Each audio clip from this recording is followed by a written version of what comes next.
Et en définitive, c'est ce qui est à la base du progrès.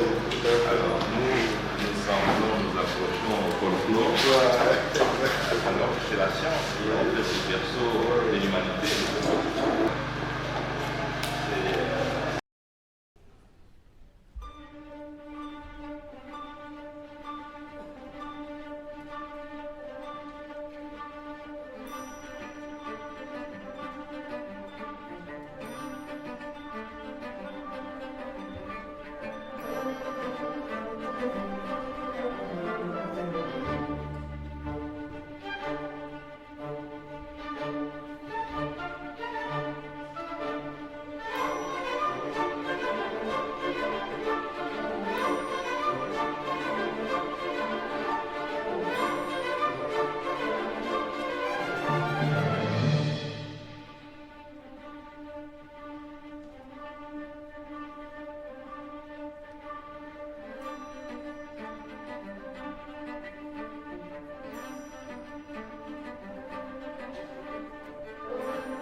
aujourd'hui. Et parce que l'idéal, c'est notre idéal. Donc, au-delà de l'influence, il faut absolument l'inspiration. Il faut la conviction.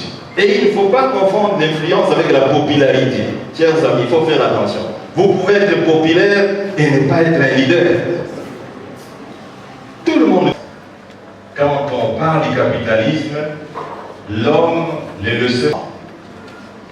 Quand on parle du communisme, c'est la communauté, c'est le groupe qui est au centre. L'intérêt majeur, c'est comment les groupes. Alors que le capitalisme, c'est la théorie du laisser-faire. Mais tout ça, ça nous permet de structurer. Les leaders doivent avoir une démarche structurée, une méthode. Et c'est cette méthode qui garantit la réussite de sa démarche. Après les méthodes, il y a les techniques. Chers camarades étudiants, les leaderships, pour peu qu'on puisse les croire, c'est quelque chose de mieux élaboré, de mieux structuré. C'est pour ça qu'il y a très peu de leaders sur cette terre. Vous verrez quel est le pourcentage. Vous puissiez réaliser vos rêves. Vous puissiez atteindre vos objectifs. Donc ceci est très important parce qu'un leader qui n'a pas de bonne technique, c'est un leader qui est appelé à échouer.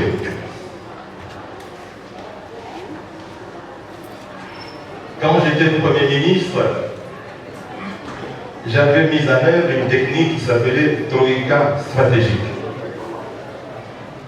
qui me permettait de prélever la température économique de l'ensemble du pays pendant 60 minutes, de 6 heures à 7 heures, ou de 7 heures à 8 heures, parfois de 5 heures à 6 heures. Pourquoi? La gestion d'un pays est complexe. Si vous ne savez pas suivre la manière la plus rigoureuse possible, vous n'atteindrez jamais les résultats, quelle que soit votre vision, quel que soit votre objectif. Et au cours de cette réunion de 60 minutes, toutes les décisions prises le lundi de la semaine passée devraient atteindre un niveau d'exécution de plus de 90%. Chaque personne qui n'avait pas atteint ses objectifs devait être rappelée à l'ordre. Une réunion où on avait, outre le Premier ministre, le ministre des Finances, le ministre du Budget, le ministre de l'Économie, les gouverneurs de la Banque centrale. Et si on avait à traiter une question de l'éducation, on invitait les ministres de l'éducation. Si on avait à traiter un problème de l'environnement, on appelait le ministre de l'Environnement. Toutes les décisions en 60 minutes devaient être prises. Et c'est ça qui est. Les techniques, chers amis, ce n'est que les outils de mise en œuvre de la méthode, des petites stratégies. Et tout ça, ça permet aux leaders de rester sur le chemin de la réussite, le chemin de la performance, le chemin de l'effort. Ce que vous devez savoir, c'est qu'un leader doit posséder des valeurs, chers amis. Voilà pourquoi il n'y a pas beaucoup de leaders sur terre. Parce que beaucoup d'hommes, beaucoup de femmes ne savent pas comment rester dans un système de rouge. On continue à passer.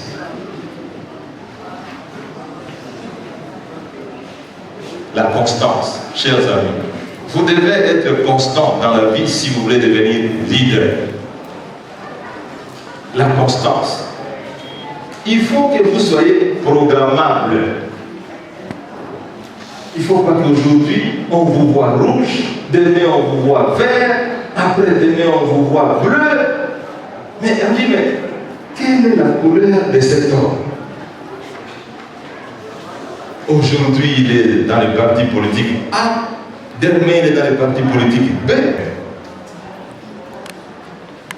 Mais qu'est-ce que c'est le progrès? Chers amis, le progrès. Comment peut-on arriver à un progrès dans un pays, comme on l'a dit? Il faut le binôme leadership et bonne gouvernance qui permettent de créer ce qu'on appelle un État fort. Il n'y a aucun pays au monde qui s'est développé avec un État faible. Un État faible est un indicateur d'échec et de sous-développement. Un État fort, c'est un État qui est capable de prendre des décisions courageuses et de les mettre en pratique en fonction des intérêts de l'ensemble de la population. Camarades d'étudiants, un État mou, et vous en trouvez en quantité suffisante dans le pays en développement, c'est des pays où on prend des décisions et on n'est même pas à mesure de les appliquer. Comment pouvez-vous faire une réforme? Vous savez, John Kennedy disait, le progrès nécessite des réformes. Et les réformes sont impopulaires. Donc, si vous êtes sur le chemin de leadership, comme je l'ai dit, vous devez savoir affronter parfois l'impopularité, qui peut être ponctuelle, mais pour une prospérité future. Un État fort, c'est un État pro. Vous savez, un grand économiste, c'est un Chinois, disait il faut un État pro. Un État programmateur. Je le dis ici, le plan. Tout doit être planifié. Produire de la qualité. C'est ça un État fort. Un État qui produit. Il y a des services de biens pour lesquels le secteur privé ne peut pas donner le meilleur des services. Comme les transports publics. Même aux États-Unis, où vous avez les champions du capitalisme, vous avez les transports. Un État pro, c'est aussi un État protecteur. Chers amis, il y a des services pour lesquels l'État doit s'imposer pour protéger. Vous savez, la Grande-Bretagne, c'est l'une des nations pionnières dans l'industrialisation. Vers les années 1800, leadership et gouvernance est bien entretenu, on peut déboucher sur le progrès, non seulement d'un pays, d'une province, mais même d'une institution. C'est pourquoi, à travers son message, il interpelle. Il y a des risques qu'il faut prendre. Mais si vous ne savez jamais prendre des risques, mais laissez ceux qui prennent des risques, même s'ils sont médiocres, vous précédez. Et à ce moment-là, vous allez toujours trouver des justifications pour dire je suis né d'une famille pauvre, il y a des féticheurs dans ma famille, je ne suis pas chrétien, ainsi de suite. Ça, ce sont des échappatoires. Donc, il faut absolument la détermination des hommes et des femmes, surtout de vous, la jeunesse. Sachez vous prendre en charge, le développement va s'inviter de lui-même. Que vous soyez noir, vous savez aujourd'hui, les blancs se sont moqués des Chinois. Les Chinois ne sont pas blancs, on ne les appelle pas blancs, on les appelle des peaux rouges. Mais aujourd'hui, quand un Chinois tousse, les Américains tremblent. Ah oui. Parce que les Chinois ont pris au sérieux les questions de leadership et les questions de gouvernance. C'est clair, ce n'est pas un problème de race. Les jours où les Noirs comprendront qu'il faut qu'il y ait une vision, il faut qu'il y ait un leadership de qualité et une gouvernance de qualité, mais on ne vous traitera plus des races inférieures. Mais le président Obama, qui a dirigé les États-Unis, mais son père est noir comme vous et moi, mais il a dirigé les États-Unis pendant 8 ans. Qui a dit qu'Obama n'était pas en mesure de diriger les États-Unis parce qu'il était noir? Et tout le monde sait que sa gestion a été même plus performante que celle de certains présidents américains de couleur blanche. Donc, chef de travaux, tout en partageant la cohérence de votre question, je partage une certaine nuance quant à la compréhension des solutions ou des réponses à donner à ces questions. Je vous remercie.